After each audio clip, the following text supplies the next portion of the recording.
Purushottam dairy చదివి గుండె పగిలే నిజం తెలుసుకుని మాధవుని పెళ్లి చేసుకుని మహాలక్ష్మి ఇంట్లో అడుగు పెట్టిన గాయత్రి. అసలు ఇదంతా ఎలా జరిగిందనేది వీడియోని స్కిప్ చేయకుండా చివరి వరకు చూడండి.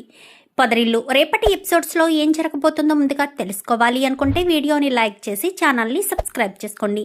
గాయత్రి మాధవ్ ఒకటవ్వాలని మీరు కూడా కోరుకుంటే కామెంట్లో ఎస్ అని టైప్ చేయండి. మొత్తం మీద చూసుకున్నట్లయితే గనక మహాలక్ష్మి వాళ్ళు గాయత్రికి మాధవ్కు పెళ్లి చేయాలని శతవిధాలా ప్రయత్నించి గాయత్రికి ధైర్యం చెప్పి మొత్తానికైతే గాయత్రిని ఒప్పించి గుడికి రప్పించి పెళ్లి చేయించాలి అని మహాలక్ష్మి సంకల్పించుకుంటుంది. కానీ అక్కడ గాయత్రి మాటను వాళ్ళమ్మ ఆపేస్తుంది. తన పీకకు కత్తిపీట పెట్టుకుని మరీ చెప్పడంతో గాయత్రి తన మనస్సును చంపుకుని తన తల్లిని దూరం చేసుకోలేక ఇంటికి వచ్చిన మహాలక్ష్మి వాళ్ళతో కఠినంగా మాట్లాడి పంపించేయడంతో ఇంకా చాలా బాధపడతాడు మాధవ్. ఎప్పుడూ తాగంది మందు కూడా తాగేసేసరికి చాలా బాధపడుతుంది మహాలక్ష్మి. అసలు ఇదంతా ఎలా జరిగింది? గాయత్రి ముందు అలా మాట్లాడి వెంటనే మనసు మార్చుకోవడం ఏంటి? బావంటే నాకు ఇష్టం, బావలేని జీవితం నాకు వద్దు అంటూ మాట్లాడిన గాయత్రియేనా ఇలా మాట్లాడింది? నాకెందుకో గాయత్రి మాట తేడా అనిపిస్తుంది. అసలు గాయత్రి మాట్లాడే మనిషేనా? మాట్లాడుతున్నంతసేపు తన మాట్లాడిన మాటల్లా అనిపించట్లేదు. వెనక నుంచి ఎవరో ప్రాంప్ట్ ఇస్తే మాట్లాడినట్టు అనిపిస్తుంది అని మహాలక్ష్మి ఆలోచనలో పడుతుంది. ఇంకప్పుడే చక్రి వస్తాడు. ఏంటి మహాలక్ష్మి గారు, ఇంకా దాని గురించి ఆలోచిస్తున్నారా? మీకు ముందే చెప్పాను, అది పిరికిది. వాళ్ళమ్మ మాటని ఎదిరించి అడుగు కూడా బయట పెట్టలేదు. వాళ్ళమ్మ మా ఇంటి మీద దుమ్మెత్తిపోసి మా ఇంట్లో మగవాళ్లకు పెళ్ళిళ్ళు అవ్వవని శాపం పెట్టింది. అలాంటిది ఆ ఇంటి ఆడపిల్ల ఇంటి కోడలుగా అడుగు పెడతానంటే ఎందుకు ఊరుకుంటుంది? ప్రాణాలు తీసుకుని అయినా సరే పెళ్ళి కాకుండానే మా ఇంట్లో కోడలుగా అడుగు పెట్టకుండానే గాయత్రిని ఆపేస్తుంది గాని అని చెప్పనేసరికి అసలు మీ రెండు కుటుంబాల మధ్య తగాదాలు ఎందుకు వచ్చాయి? అదో పెద్ద కథ వదిన అంటూ ఇంకా కన్నా వస్తాడు. ఏంటి కన్నా, ఇంకా నువ్వు నిద్రపోలేదా? గాయత్రి చేసిన పని గురించి పెద్దన్నయ్య ఎప్పుడూ లేనిది మందు తాగడంతో నిద్ర పట్టడం లేదు వదిన అంటూ మాట్లాడేసరికి అంత పెద్ద కదేంటి? అసలేంటిదంతా? మాకు ఒక పెద్దనాన్న ఒక అత్త కదా, ముగ్గురికి కూడా 3 ఇల్లులు రాసి పెట్టారంట. మా నాన్న అప్పుడప్పుడు చెప్తూ ఉంటాడు, 3 ఇల్లులు రాస్తే వాళ్ళిద్దరి ఇల్లులు వెనక్కి ఉండడం, పైగా వాళ్ళకేయో అప్పులు ఉండడంతో అమ్మేసుకున్నారు. మా నాన్న మాత్రం ఈ ఇంట్లో మా అమ్మ కోడలుగా అడుగు పెట్టిందని, ఈ ఇంటిని మా అమ్మ ఇంటిని బృందావనంలా చూసుకుందని, ఆ బృందావనం అనే పేరు కూడా మా అమ్మే పెట్టిందని మా నాన్న చెప్తుండేవాడు. అందుకోసమని ఇంటిని అమ్మకుండా మా నాన్న జాగ్రత్తగా ఉంచుకున్నాడు. ఈ ఇల్లు ఈ సెంటర్లో ఉండడం వల్ల మంచి ధర పలుకుతుంది. వాళ్ళ కప్పులుండి వాళ్ళ ఇల్లులు అమ్మేసుకుని ఇప్పుడు మా ఇంటి మీద కేసు వేశారు. మరి ఇంటికి సంబంధించిన పత్రాలు ఉంటాయి కదా, పత్రాలు లేవు, ఏమీ లేవు. అప్పుడు ఇది నీది అంటూ ఎవరికి వాళ్ళు తీసేసుకున్నారంట. ఈ ఇల్లు మా నాన్నకొచ్చింది. మా నాన్న జాగ్రత్తగా దీన్ని దాచుకున్నాడు. నిజానికి అందరూ అంటారు మా నాన్న మా అమ్మను చంపేశాడు అని చెప్పి. మాకెందుకో నమ్మబుద్ధి కాదు. ఎందుకంటే మా నాన్న తాగుపోతే తప్ప ఎప్పుడూ ఎదుటి వాళ్ళ మీదకి కత్తి దూసే మనిషి కాదు. తన మనస్తత్వం ఏంటో నాకు తెలుసు. వచ్చినప్పటి నుంచి నువ్వు చూస్తున్నావు కదా వదిన అని చెప్పాను. కానీ మీ నాన్న చాలా మంచివారు, ముందు చూపు గలవారు. ఆడవాళ్ళ పట్ల ఎంత బాధ్యతగా ఎంత శ్రద్ధగా ఉంటారో నేను గమనించాను. ఎవరో ఏదో అనుకున్నంత మాత్రాన నేను అదన్నీ నమ్ముతాను అని ఎందుకు అనుకుంటున్నావు కన్నా? సరే నువ్వు వెళ్ళి పడుకో అనేసరికి చక్రి గారు మీరు కూడా వెళ్ళి పడుకోండని ఇంకా అక్కడి నుంచి వాళ్ళిద్దరినీ పంపించేసి గాయత్రి కూడా నిద్రపోతుంది. మహాలక్ష్మి కూడా నిద్రపోతుంది. ఇంకిక్కడ గాయత్రి రాత్రంతా కూడా కుమ్ములి ఏడుస్తూనే ఉంటుంది. భోజనం కూడా తినదు. నేను చస్తానే, నువ్వు కాదు ప్రాణాలు తీసుకోవాలనుకోవడం, నేను ప్రాణాలు తీసుకుంటాను. ఎందుకంటే నాకు నచ్చిన మా బావను పెళ్లి చేసుకోనివ్వకుండా నువ్వు ఆపగలిగావేమో కానీ నా ప్రాణాలు తీసుకోకుండా నువ్వు ఆపలేవు కదా. జీవితాంతరం నీకు కడుపు శోకం మిగల్చకపోతే నా పేరు మహాలక్ష్మియే కాదు అని చెప్పి అంటుంది. అనేసరికి నీకంత ధైర్యమే ఉంటే ఎప్పుడో నువ్వు ఆ మాధవ్ గారిని పెళ్లి చేసుకునేదానివే. నువ్వు అంత ధైర్యస్తురాలు కాదు. నోరు మూసుకుని వెళ్ళి పడుకో. ఆకలేస్తే నువ్వే వచ్చి తింటావన్న విషయం నాకు తెలుసులే. ఆకలికి అస్సలు తట్టుకోలేవని కూడా నాకు తెలుసు. వెళ్ళవే, ఎవరిని బెదిరిస్తున్నావే అంటూ తాయారు కాస్త తిట్టేసి అక్కడి నుంచి గాయత్రిని పంపించేస్తుంది.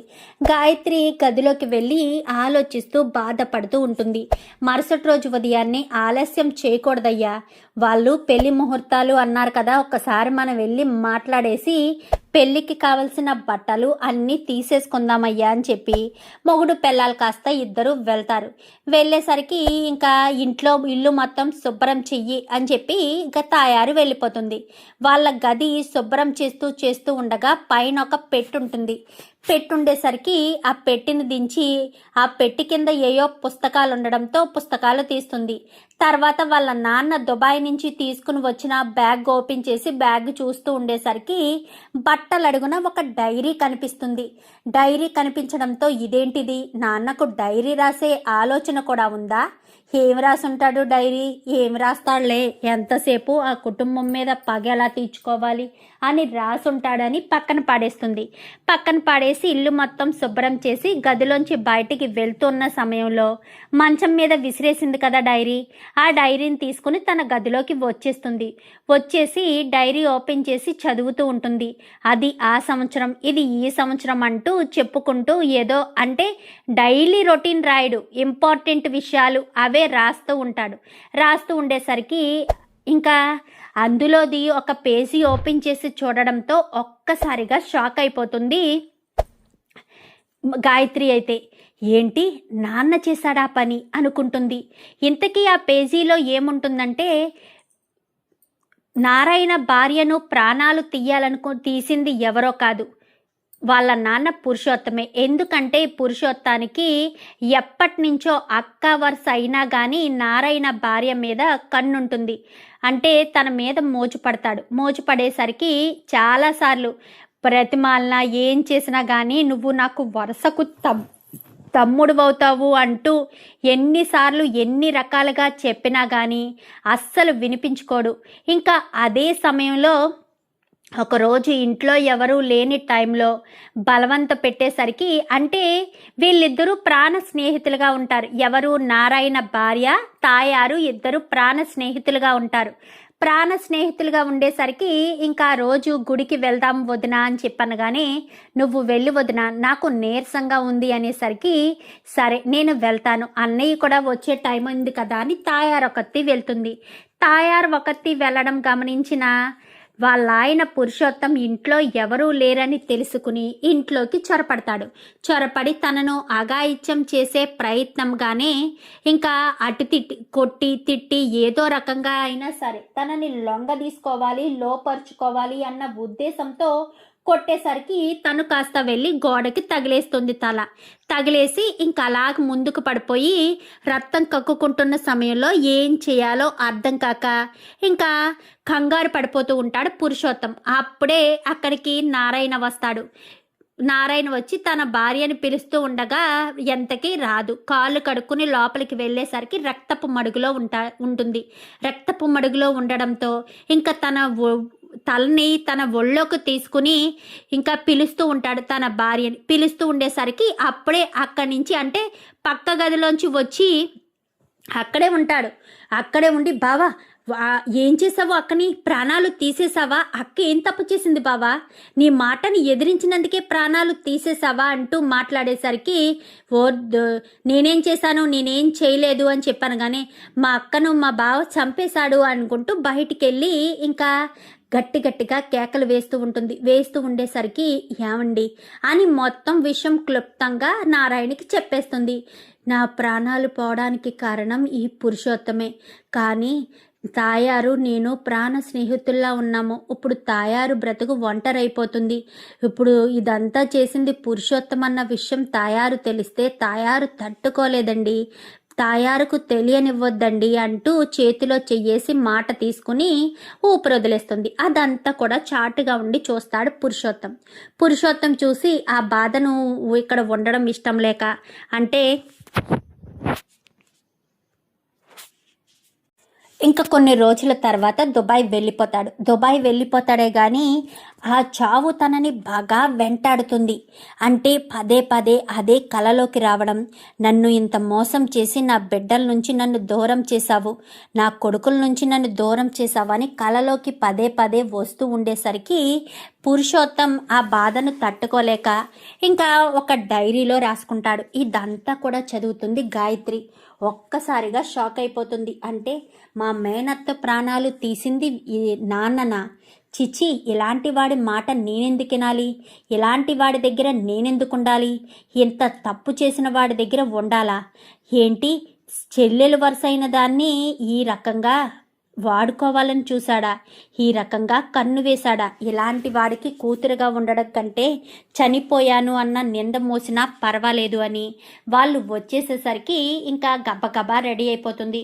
ముసల్ది అడ్డుకున్నా కానీ ఒక్క తోపు తోసి ముసల్దాన్ని ఇంట్లోనే బంధించేసి బయటికి వచ్చేసి రెడీ అయి ఉంటుంది కదా, మంగళసూత్రాలు కూడా తీసుకుని బావా అంటూ ఇంటికి పరుగున వస్తుంది. పరుగున వచ్చేసరికి ఏమైందే, ఇక్కడికి వచ్చావేంటే, ఇలా రెడీ అయ్యావేంటి అనగానే రా బావా అంటూ చెయ్యి పట్టుకుంటుంది. ఎక్కడికి గాయత్రి, ఎక్కడికి తీసుకెళ్తున్నావు? మాట్లాడొద్దు బావా, మాట్లాడొద్దు, పద అని చెప్పి చెయ్యి పట్టుకుని సరాసరి గుడి దగ్గరికి తీసుకొచ్చేసరికి పంతులు గారు, మా ఇద్దరికి పెళ్లి చేయండి. ఏంటమ్మా, నిన్నేమో అన్ని ఏర్పాట్లు చేసుకుంటే నువ్వు రాలేదని అందరూ బాధపడుతూ వెళ్ళిపోయారు, ఈరోజు వచ్చి పెళ్లి చేయమంటున్నావేంటి అనగానే నాకు అప్పుడు కుదరలేదు, ఇప్పుడు చేస్తారా చేయరా పెళ్ళి, లేక మమ్మల్నే పెళ్లి చేసుకోమంటారా అనగానే వద్దమ్మా చేస్తాను అంటూ ఇంకా వెంటనే పంతులు గారు మంత్రాలు చదువుతూ ఉంటారు. బావా, ఈ తాళిని నా మెళ్ళలో కట్టు అని గాయత్రి తన చేత్తో తీసుకొచ్చిన తాళిని కాస్త మాధవ ముందు పెట్టేసేసరికి నీకేమన్నా పిచ్చి పట్టిందేంటే, నేనంటే ఇష్టం లేదు, నన్ను వదిలేమను, మర్చిపోమని చెప్పి నిన్న పంపించావంట కదా, మరి ఈరోజు ఎందుకు వచ్చావు అంటూ చెప్పేసేసరికి బావా, నువ్వు నా మెడలో తాళి కడతావా, నా ప్రాణాలు తీసుకోమంటావా, ఒకటే మాట, మళ్ళీ నేను మాట్లాడను అంటూ ఇంకా మా గాయత్రి చాలా గట్టిగానే మాట్లాడుతుంది. ఏమైందే నీకు, ఏం జరిగిందే, ఎందుకు ఇలా మాట్లాడుతున్నావు? చూడు బావా, నువ్వు ఏమీ ఆలోచించొద్దు, ముందు నేను చెప్పేది మాత్రమే విను. నువ్వు నా మెడలో తాళి కడతావా, లేక నా ప్రాణాలు తీసుకోమంటావా, ఇది మాత్రమే చెయ్యి. చెప్పు బావా, తాళి కడతావా, ప్రాణాలు తీసుకోనా అంటూ బెదిరించేసరికి కడతాను అని చెప్పాను. కానీ పంతులు గారు మంత్రాలు చదవండి అనేసరికి మాంగళ్య తంతునా నేనా అని మంత్రాలు చదువుతూ ఉంటారు. ఈ లోపు వీళ్ళని తీసుకొచ్చేసరికి కదా చేపట్టుకుని వెనకాల వీళ్ళంతా కూడా పరుగున వస్తారు. పరుగున వచ్చేసరికి గాయత్రి మెడలో మాధవ తాళి కడుతూ ఉండేసరికి చూసి మహాలక్ష్మి, కేశవ, కన్న, చక్రి అందరూ కూడా సంతోషపడతారు. ఇదేంటి, నిన్నేమో పెళ్లి ముహూర్తం అయిపోతుంది రమ్మంటేనేమో మా బావంటే ఇష్టం లేదు, చచ్చిపోయింది మనసు అంటూ చెప్పింది, ఈరోజు ఏంటి దీని అంతటి ఇదే వచ్చి మరి తాళి కట్టించుకుంటుంది అని అందరూ ఆశ్చర్యపోయి చూస్తూ ఉంటారు. ఆశీర్వదించండి పంతులు గారు అనగానే అలాగేనమ్మా, జీవితాంతం సుఖ సంతోషంగా ఉండండి అని చెప్పి ఆశీర్వదిస్తారు. భగవంతుని దర్శనం చేసుకోండి అనేసరికి ఆ భగవంతుడి దగ్గరికి వెళ్ళి దర్శనం చేసుకుంటారు. ఇంకా దర్శనం చేసుకున్న తర్వాత అంతా బాగానే ఉంది అనిపించుకుని ఇంకా అక్కడి నుంచి కాస్త పదమహాలక్ష్మి ఇంటికి వెళ్దామని చెప్పనేసరికి ఏంటి గాయత్రి, అసలు నువ్వే నాన్నగాని ఇంటికి వెళ్ళి మాట్లాడుకుందాం మహాలక్ష్మి, నన్ను ఆ ఇంట్లో అడుగు పెట్టనివ్వవా ఏంటి? అయ్యో అంత మాట ఏంటి, చక్రి కారు తీయనేసరికి అలాగే మహాలక్ష్మి గారు అని గబగబా కారు తీసి ఇంకా వీళ్ళంతా కూడా కారులో వచ్చేసేసరికి గుమ్మం దగ్గర నిలబడి ఉండగానే ఒక్క నిమిషం అని చెప్పి మహాలక్ష్మి గబగబా లోపలికి వెళ్ళి హారతి తీసుకొచ్చి హారతి ఇస్తుంది. హారతి ఇవ్వడంతో కుడికాలు అడుగుపెట్టి లోపలికి రా మహాలక్ష్మి గాయత్రి అని చెప్పనగానే కుడికాలు అడుగుపెట్టి లోపలికి అడుగు పెట్టిన తర్వాత ఇంకా వాళ్ళకి స్వీట్ పెట్టడం ఇదంతా చేస్తుంది. ఏంటి గాయత్రి నువ్వేనా? నిన్నేమో ఇంటికి వస్తే మాకు బావ అంటే ఇష్టం లేదు అంటూ చెప్పావు అనగానే నేను రెడీ అయ్యాను, కానీ రావడానికి మా అమ్మ అడ్డుకుంది, ప్రాణాలు తీసుకుంటానంది. అందుకనే మా అమ్మ గురించి ఆలోచించాను. ఇంకా ఈరోజు ఎవరి గురించి ఆలోచించకూడదు అన్న ఉద్దేశంతో నా భవిష్యత్తు మాత్రమే నాకు ముఖ్యమని నేను ఇంట్లో మా ముసల్దాన్ని కట్టి పడేసి వచ్చేసాను. మా అమ్మ వాళ్ళు లేరు, పెళ్లి సంబంధం మాట్లాడడానికి వెళ్ళారు అనేసరికి ఇంకా ఇంటికి తిరిగి వచ్చిన తర్వాత తలుపులు కొడుతూ ఉంటుంది ముసలిది. ఏంటత్తయ్య ఏమైంది? మిమ్మల్ని లోపల పెట్టి బంధించింది ఎవరు? ఇంతకీ గాయత్రి ఎక్కడికి వెళ్ళింది అనగానే ఆ గాయత్రి నిన్నట్లాగే రెడీ అయ్యి వెళ్ళిపోయింది తాయారు. నేను ఎంత ఆపాలని ప్రయత్నించినా నన్ను ఒక్క తోపు తోసి అది బయట గడపెట్టేసి వెళ్ళిపోయింది అని చెప్పనగానే పదండి వెళ్దాము అని ఇంక ఇద్దరు కూడా గబగబా వస్తారు. గబగబా వచ్చేసరికి ఏ గాయత్రి అంటూ పిలవడంతో మాధవ్ చేపట్టుకుని ఇంట్లోంచి అడుగు బయట పెడుతుంది. ఏంటి ఇలా వచ్చారు? ఇది నా ఇల్లు, నా ఇంటి దరిదాపులో కూడా మీరు రావడానికి వీల్లేదు అంటూ గాయత్రి చెప్పేసరికి నీకేమైనా పిచ్చి పట్టిందా ఏంటే? పోయి వీణ్ణి పెళ్లి చేసుకున్నావు, ఏ నీకేటి అంత బాధ? అంటే శాపం పెట్టిన ఇదే ఇంటికి కోడలుగా వస్తే నీ ప్రాణాలు తీసుకుందామనా లేక నువ్వు బ్రతుకున్నా అనవసరమనా? సరే బ్రతుకున్నా అనవసరమని నువ్వు బాధపడితే ముందు నీ భర్తను ప్రాణాలు తీసి తర్వాత నీ ప్రాణాలు తీసుకో. ఎందుకంటే ఒక వ్యక్తి చనిపోవడానికి కారణమైన వాడు నీ భర్త కదా. నువ్వు ఎన్ని రోజులు మావయ్య వాళ్ళని ద్వేషించడానికి కారణం ఏంటో అనుకున్నాను.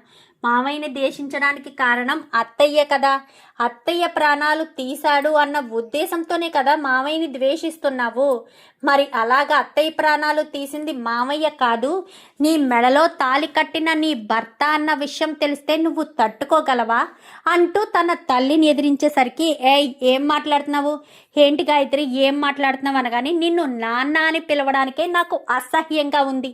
ఎందుకంటే నువ్వు అక్కలాంటి ఆడదాని మీద మనసు పడ్డావు చూడు, నిన్ను చూస్తుంటేనే నాకు కంపరంగా ఉంది అంటూ ఇంకా గాయత్రి అనేసరికి ఏం మాట్లాడుతాం అనగానే వెంటనే డైరీ తీసి తన మొహం మీదకి విసురు కొడుతుంది. విసురు కొట్టేసరికి డైరీ ఓపెన్లో ఉండడంతో అది కాస్త తీసుకుని చూస్తుంది తాయారు. చూసి చదివి తాయారైతే ఇంకా వీడి కాలర్ పట్టుకుని ఆ చంప ఈ చంప వాయగొడుతుంది. నాకు మా వదిన అంటే చాలా ఇష్టం, నాకు తల్లి లాంటిది. అలాంటిది మా వదిన ప్రాణాలు తీసింది నువ్వా? ఇన్ని సంవత్సరాలుగా మా అన్నయ్యని నేను ఎందుకు ద్వేషిస్తున్నానో తెలుసా? మా వదిన ప్రాణాలు తీశాడు అన్న ఒకే ఒక్క కారణం. అలాగే నా వదినను ప్రాణాలు తీయడంతో పాటు ఈ ఆస్తి గురించి అని వంక పెట్టుకుని ఇదంతా చేశాను అంతే తప్ప మా అన్నయ్య అంటే నాకు ఇష్టం లేక కాదు. మా అమ్మ నాన్న చనిపోయిన తర్వాత మా అన్నయ్యే నన్ను ప్రేమగా చూసుకున్నాడు. అలాంటిది మా అన్నయ్య మీద ఇంత కోపం పెంచుకోవడానికి కారణం మా వదిన అంటే నాకు ఇష్టం. మా వదిన నేను ఎంతో ప్రాణంగా ఎంతో ప్రేమగా ఆప్యాయంగా ఉండేవాళ్ళం. అలాంటి మా వదిన్ని నా నుంచి దూరం చేసిన నిన్ను ఎలా క్షమిస్తాననుకున్నావు, ఎలా వదిలేస్తాననుకున్నావు? ఎట్టి పరిస్థితుల్లో నిన్ను వదిలిపెట్టను అంటూ ఆ చెంప ఈ చెంప వాయగొడుతుంది. ఏదైనా ఉంటే మీ ఇంటి దగ్గర తేల్చుకోండి.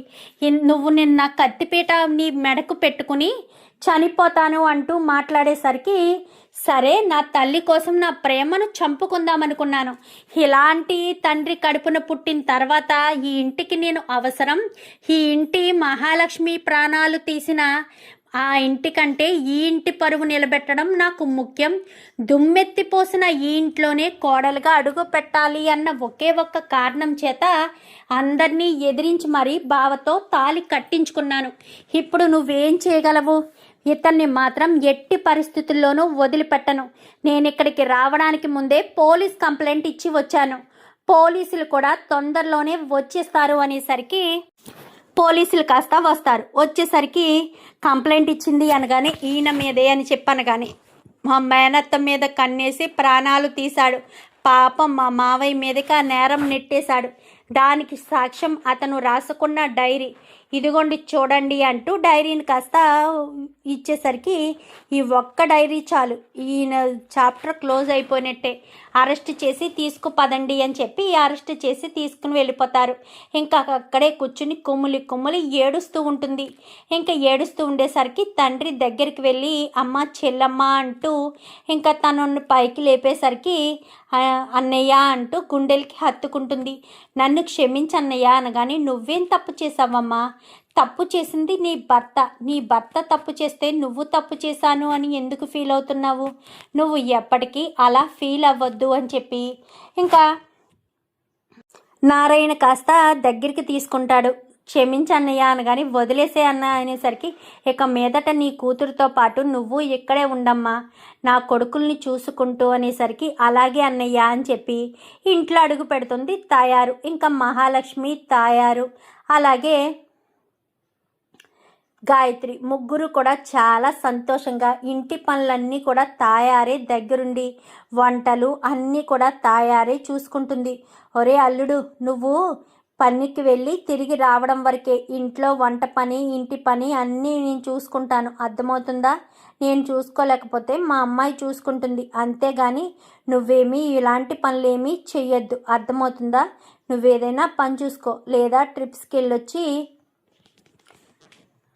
నీ పన్ను చూసుకో, లేదా రెస్ట్ తీసుకో, అంతే తప్ప వేరే విషయాల్లో కలక చేసుకోవద్దు. ఇంట్లో వంట పని అన్ని పనులు నేను చూసుకుంటానని చెప్పి ఇంకా తనకైతే తాయారు చెప్తుంది. ఇంకా తాయారు అలా చెప్పిన తర్వాత మాధవ్ చాలా సంతోషపడతాడు. గాయత్రి, మహాలక్ష్మి ఇంట్లో వాళ్ళంతా కూడా చాలా సంబరపడతారు. అందరూ కలిసి ఇలా ఉండి చాలా రోజులైంది కదన్నయ్య, ఇక మీదట ఎలాంటి సమస్య అయితే రాకూడదు, అర్థమవుతుందా అని చెప్పనగానే అవును ఇలాంటి సమస్య అయితే ఎట్టి పరిస్థితుల్లో రాదు, నాకు అర్థమవుతుంది అని ఇంకా ఇద్దరు కూడా మాట్లాడుకుంటారు. ఇంకా లోపలికి వచ్చిన తర్వాత గాయత్రి చాలా సంతోషంగా తల్లిని హత్తుకుంటుంది. మహాలక్ష్మిని కూడా హత్తుకునేసరికి మహాలక్ష్మి కూడా చాలా హ్యాపీగా ఫీల్ అవుతుంది. మీ ఇద్దరి పెళ్ళి జరుగుతుందో జరగదో అని నేను ఎంతగానో టెన్షన్ పడ్డాను, కానీ మీ ఇద్దరి పెళ్ళి జరిగింది, అంతకు మించిన సంతోషం నాకేమీ లేదు. మీరిద్దరూ ఎప్పటికీ హ్యాపీగా ఉండాలి. ఇక మీదట నా లగేజీ సర్దుకుని నేను బయలుదేరతా అని చెప్పి మహాలక్ష్మి కాస్త తన గదిలోకి వెళ్ళి బట్టలన్నీ బ్యాగ్లో సర్దుతూ ఉంటుంది. అది కాస్త చూసిన చక్రి వెంటనే మాధవ్ దగ్గరికి వచ్చి అన్నయ్య అని చెప్పాను. కానీ ఏమైందిరా, ఏం జరిగింది, ఎందుకంత టెన్షన్ పడుతున్నావు? మహాలక్ష్మి బట్టలు సర్దుకుని వెళ్ళిపోవడానికి సిద్ధపడిపోతుంది అని చెప్పనేసరికి మహాలక్ష్మి వెళ్ళిపోవడం ఏంట్రా అంటే ఇంట్లో ఆడదిక్కు వచ్చేసింది కదా అని మహాలక్ష్మి వెళ్ళిపోతుందన్నయ్య. మహాలక్ష్మిని నువ్వే ఆపగలవు, నువ్వు తప్ప మహాలక్ష్మిని ఎవరూ ఆపలేరు, దయచేసి ఆపన్నయ్య, ప్లీజ్ అన్నయ్య అంటూ ఎంతగానో బ్రతిమాలతాడు చక్రి. అయితే అమ్మ మహాలక్ష్మి అంటూ లగేజ్ బ్యాగ్ తీసుకుని బయటకు వచ్చిన మహాలక్ష్మిని ఆ మాధవ్ పిలిచేసరికి చెప్పండి పెద్ది అనగానే ఏంటి మహాలక్ష్మి, ఈ ఇంట్లో ఉండకుండానే వెళ్ళిపోతానంటున్నావా? ఈ ఇంట్లో ఉండే అవసరం లేదనుకున్నావా? గాయత్రి ఇంటి కోడలుగా వస్తే నీ అవసరం లేదని ఎలా అనుకుంటున్నావు? అదేంటి పెద్ది, మిమ్మల్ని చూసుకోవడానికి ఎవరొకరు ఉండాలి, ఈ ఇంటి కోడలు, నేను ఇంటి కోడల్ని కాదు కదా అనుకుంటే అవుతుంది కదా మహాలక్ష్మి. చక్రి మంచివాడు, అబద్ధాలు చెప్పాడు తప్ప మోసం చేయలేదు, అర్థం చేసుకో అమ్మ మహాలక్ష్మి. చక్రిని మాత్రం బాధ పెట్టద్దు, చక్రి నిన్ను మనస్ఫూర్తిగా ఇష్టపడుతున్నాడు, తను చాలా ఇష్టపడుతున్నాడు, దయచేసి అర్థం చేసుకో. నీకు అర్థం చేసుకునే భర్త దొరికాడు అని సంతోషపడాలి, అంతే తప్ప నువ్వు వెళ్ళిపోతాను అంటే చక్రి తట్టుకోగలడా అంటూ ఇంకా మాధవ్ చెప్పేసేసరికి మహాలక్ష్మి ఆలోచనలో పడుతుంది. మరి ఇప్పుడు మహాలక్ష్మి ఎలాంటి నిర్ణయం తీసుకుంటుంది? ఇంట్లో ఉంటుందా లేక ఇంట్లోంచి వెళ్ళిపోవడానికి సిద్ధపడుతుందా? చూద్దాం మరి రాబోయే ఎపిసోడ్స్లో ఏం జరగబోతుందో. మహాలక్ష్మి చక్రి జోడీ మీకు కనుక నచ్చితే కామెంట్లో ఎస్ అని టైప్ చేయండి. మాధవ్కి గాయత్రికి పెళ్లి జరగాలని మీరు కూడా కోరుకుంటే కామెంట్లో ఎస్ అని టైప్ చేయండి. చూద్దాం మరి రాబోయే ఎపిసోడ్స్లో ఇలాగే జరగాలని మీరు కూడా కోరుకుంటే వీడియో నచ్చితే లైక్ చేసి ఛానల్ని సబ్స్క్రైబ్ చేసుకుని పక్కనే ఉన్న బెల్ సింబల్లో ఆల్ పై క్లిక్ చేయండి. Thank you for watching.